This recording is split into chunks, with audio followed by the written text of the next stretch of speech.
మాలేసినా కూడా మిమ్మల్ని కులం వదలట్లేదురా, మాలేసినా కూడా మనల్ని తక్కువగానే చూస్తున్నారు, మాల వేసినన్ని రోజులే కాదు జీవితం అంతా ఉన్నతంగా ఉండాలని సూచించారు. ఆ క్రమంలో ఒరే మీరు నమ్ముతూ మకర జ్యోతి చూడడం కోసం అప్పులు చేసి అక్కడికి పోతున్నారు, ఆ పమ్మా నది మీద కట్టిన ఆ బ్రిడ్జ్ కూలిపోయి చచ్చిపోతున్నారు, అలాగే ప్రమాదంలో చచ్చిపోతున్నారు, వాకింగ్లో వెళ్తున్నారు, అనేక ఇబ్బందులు పడుతూ మీ డబ్బును అక్కడ పెడుతున్నారు, ఇక్కడే ఉండి దండం పెట్టుకోండి ఒకవేళ ఉన్నాడు అని అనుకుంటే, దానికోసం అంత ఇబ్బంది అక్కర్లేదు, ఆ పేరుతో దోపిడీ జరుగుతుంది, ఆ జ్యోతి కూడా కల్పితమే మకర జ్యోతి, ముందుగా మాలాంటి వాళ్ళు అది జ్యోతి ఉట్టిదే అన్నప్పుడు ఎవరు నమ్మలేదు, మనోభావాలు మన్ను మశానం అన్నారు. ఇప్పుడు కూడా అదే అంటారు అన్న, మకర జ్యోతి లేదంటారు. అసలు మకర జ్యోతి మానవ కల్పితం ఆ ట్రావెన్కోర్ సంస్థలమే ప్రకటించింది కదా.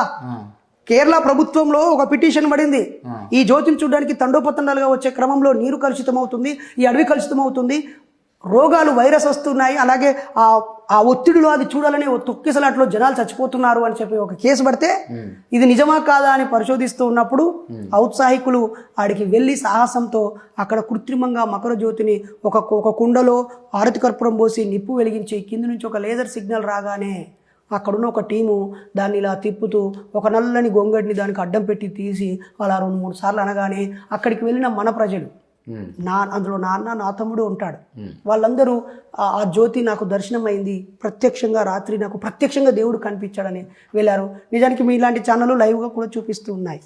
అయ్యా అది తప్పు, అదేదో మనిషి పుట్టించినాడు, ఇలా కొండలు ఉన్నప్పుడు ఈ మధ్యలో ఉంటే ఆకాశంలో ఉన్నట్టు ఎలా అవుద్ది అని ప్రశ్నించాం. తర్వాత నిరూపించాక ఇప్పుడు కోర్టు ఒప్పుకుంది, ప్రభుత్వం ఒప్పుకుంది, అలాగే ఎవరి నమ్మకాలు అలా ఉంటాయి కదా ఉండాలి. మరి మీరెందుకు ఆ నమ్మకాలను అంటే కొమ్ము కాసే ప్రయత్నం చేస్తారు, అంటే వమ్ము చేసే ప్రయత్నం చేస్తారు? మీరు నమ్మకాలని కొమ్ము గాయటం లేదు, నమ్మకాలని వమ్ము చేయటం లేదు. నమ్మకము 2 రకాలు. ఒకటి నేను పరిశోధిస్తున్నాను, హైపోథీసిస్ ఉంటాయి, నేను ఒక పరిశోధన చేస్తున్నాను, ఎక్స్పెరిమెంట్స్, గెస్సింగ్స్ ఉంటాయి, ఊహించడము. ఈ వైరస్, ఈ కోవిడ్ వైరస్, ఈ కరోనా వైరస్, దీనికి యాంటీబాడీస్ ఇలా చేయాలి, లేదా ఇగో ఈ ఫోన్లో ట్రింగ్ అని కొట్టడం ఇబ్బంది అవుతుంది, ఇక్కడ టచ్ వస్తే బాగుంటుంది, లేదా రాయడం కష్టం అవుతుంది, ఇలా వాయిస్ రికార్డ్ అయి టైప్ అయితే బాగుంటుంది, లేదా టీవీ వైర్లెస్, ఇలా ఇంకా మెరుగుపరచాలంటే ఏం చేయాలని ఆలోచన చేసి నమ్మకంతో ప్రయత్నించడం. ఆల్వాస్ ఎడిసన్ కరెంట్ బల్బు కనిపెట్టేటప్పుడు పగలు కాదు రాత్రి కూడా వెలుతురులో మాట్లాడుకునే శక్తి కావాలి, చదువుకునే అవకాశం కావాలి అని ఆయన విద్యుత్ శక్తిని కాంతి శక్తి కావడం కోసం, నమ్మకం కోసం ఊహించి ఆ నమ్మకాన్ని మెరుగైన సమాజం కోసం, ఒక ప్రజల కష్టాలని కన్నీలను పోగొట్టి సౌకర్యాలను మెరుగుపరచడం కోసం చేసే నమ్మకంతో చేసే ప్రయత్నం వేరు, మూఢనమ్మకం వేరు.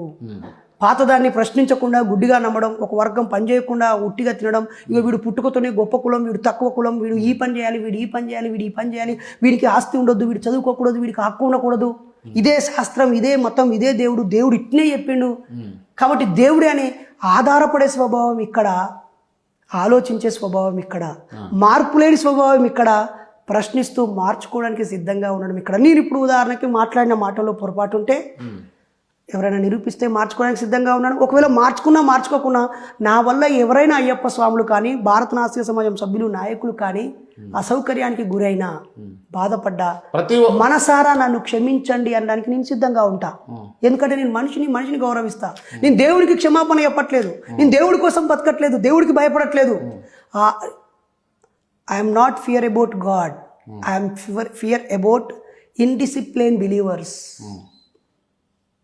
కాబట్టి ఇది ఆచరించమంటుంది, ఇది ప్రశ్నించమంటుంది, ఇది నిరూపిస్తే నమ్ముతా అంటుంది, ఇది నిరూపించకుండా నువ్వు నమ్మాల్సిందే అంటుంది. ఏ దారిలో వెళ్తారో మీ ఇష్టం అండి. ఆ హక్కు భారత రాజ్యాంగం ఇచ్చింది. అలాగే ఆ పీడనలో నుంచి, ఆ అజ్ఞానంలో నుంచి, ఆ పొరపాట్లో నుంచి చైతన్యం చేసే బాధ్యత అందరికీ ఇచ్చింది. అందులో నాలాంటి వాళ్ళు ఎత్తుకున్నారు. ఎంతకాలం ఎత్తుకొని మోస్తారో అంతకాలం వేస్తారు. అలసిపోయినప్పుడు అది ఇంకోరికి అప్పగిస్తారు. నేనే ఈ విషయంలో మొదటివాడిని కాదు, నేనే తోపును టాపును కాదు, అలానే నాకంటే గొప్పవాళ్ళు బయట లేరని కాదు, రేపు రారు అని కాదు. ఓకే అన్న, రామాయణం జరిగిందా లేదా అంటే ఏమంటావు? నాకు మీ పేరేం పేరు అన్నారు? క్రాంతి. నా పేరు క్రాంతి. అంటే అర్థం ఒక వెలుగు, అవునా? కాస్త వెలుగులోకి రండి బ్రదర్. 100% రామాయణం జరిగింది అని మీరు నమ్మితే నమ్మే హక్కు మీకుంది, నమ్మండి అని ప్రచారం చేసే హక్కు మీకుంది, నమ్మకుండా ఉండే హక్కు నాకుంది, అందులో తప్పును కూడా ఎత్తి చూపే హక్కు కూడా నాకుంది. నేనేమంటాను, క్రాంతి గారు మీరు మనోభావాలు మీకు బలహీనంగా ఉంటే గుండెను గట్టిగా పెట్టుకోండి, తర్వాత మళ్ళీ నన్ను మీరు క్షమాపణ అడుగు తొక్క ఇవన్నీ అక్కర్లేదు. దశరథ మహారాజు గారు 60,000 సంవత్సరాలు పరిపాలించాడని వాల్మీకి రాసిన రామాయణంలో ఉంది. శ్రీరామచంద్రుడు 11,000 సంవత్సరాలు ఈ రాజ్యాన్ని రామరాజ్యాన్ని పాలించాడని ఉంది.